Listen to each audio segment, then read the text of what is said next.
Hey you should subscribe. $1.99 a month, you get access to the After Hours show and so much more. Let's get this party started.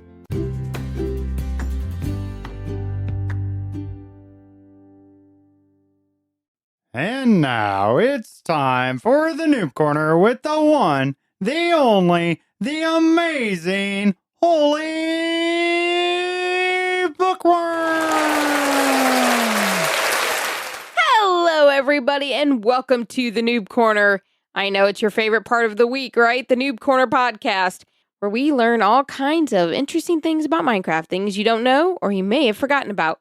Today is no exception of that, because on today's podcast, with the awesome HolyBookworm, as my intro so nicely said, we're going to talk about Minecraft lighting, right? Just like in the real world, you flip on a switch to turn on the light so that you can see in a room. We're going to talk about ways you can light your path in Minecraft. So let's dig right in to this today. So the first kind I want to tell you guys about today is a torch.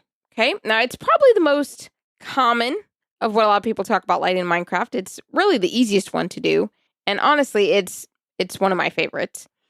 So to make a torch, it takes a stick, which if you didn't know comes from wood, if you didn't know that. So take that and coal or charcoal, and you make a torch. There you go. You have a torch, a light. You can also make a soul torch with soul sand or soul soil. I don't know much about those, but I was reading up on this and I found that. So there is that. If you're beyond noob, you now have further information. Okay, so a torch can be placed on most solid blocks. You can place a torch on top of a dirt block, or you can place it like on the side of a block. It's really helpful. So they can go on the top or the side.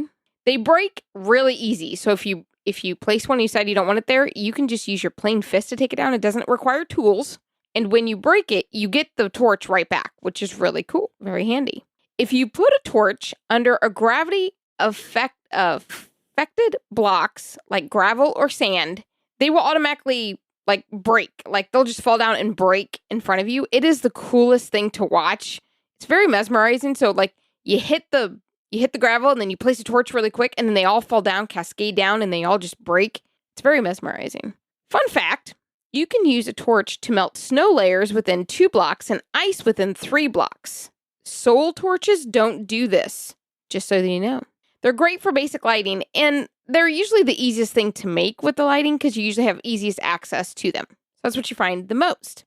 But then, our next kind of lighting is a lantern. Now, a lantern is my favorite just because the way it looks.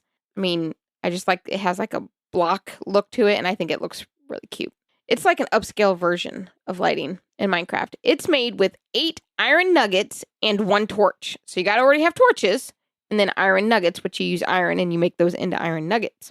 Not to be confused with chicken nuggets. To make a soul lantern, you use 8 iron nuggets and a soul torch, obviously, put those together, and there you go. Okay?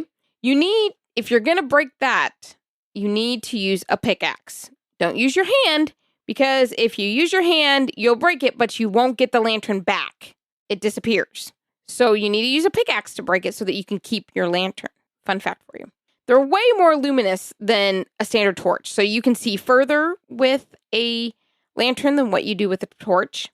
They can be placed on top or bottom of most solid blocks, and they can be hung so they look like light posts. Like you can hang them from things, and I think it makes it look almost like light posts, like what you see down boulevards and roads and whatnot. They're naturally commonly found in snowy tundra villages and bastion remnants. I don't know what a bastion remnant is, but that's where you can find them.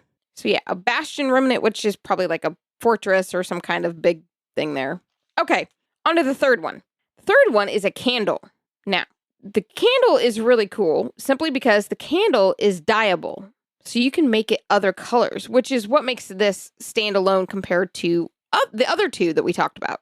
And by dyeing it changes the color of the candle, not the light and the integrity of the light itself, but the candle, but it makes it look really pretty. So you can place up to 4 of the candles, up to 4 together of the same color candle in the same space, which will make it emit more light. Obviously, if you have more of something together, it creates more light.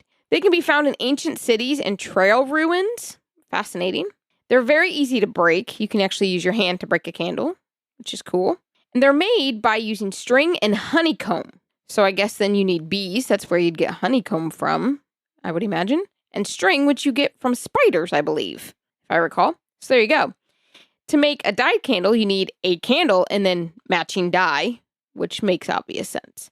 So there you go. Those are the 3 main types of lighting that you'd find in Minecraft. I hope you guys learned something from that.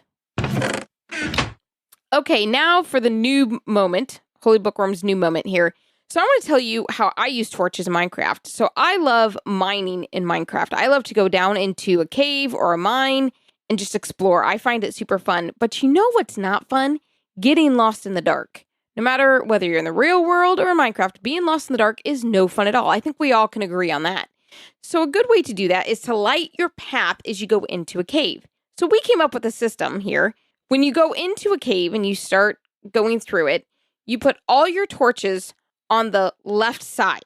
So as you're going through, every time you need to light something, you put them all on the left side. This way, when you're done at the mine and you're ready to escape and go back up to the overworld, you follow all the torches that are on the right side then, because it's the right way out. See, that's how that works. It's very important that it's good to do this because you don't want to get lost in a cave. You don't want to get lost down a mine shaft. I've been there. I've had to be rescued before. Bearded Sloth can attest to that. But this way, you can go mining, and it's a safer way to do it. And then you don't forget which way you need to go. You ever get to one of those crossroads, and you're like, do I go left or right? But if you have your torches put up correctly, you can answer that question yourself. Okay, now for everybody's favorite part, HolyBookworm's pun of the week. A man died when a pile of books fell on him. He only had his shelf to blame. You know, I thought that was worth more than a want. I thought that was a really good one. And as someone who reads, I was really proud of that pun. This is just hurtful, plain hurtful. All right.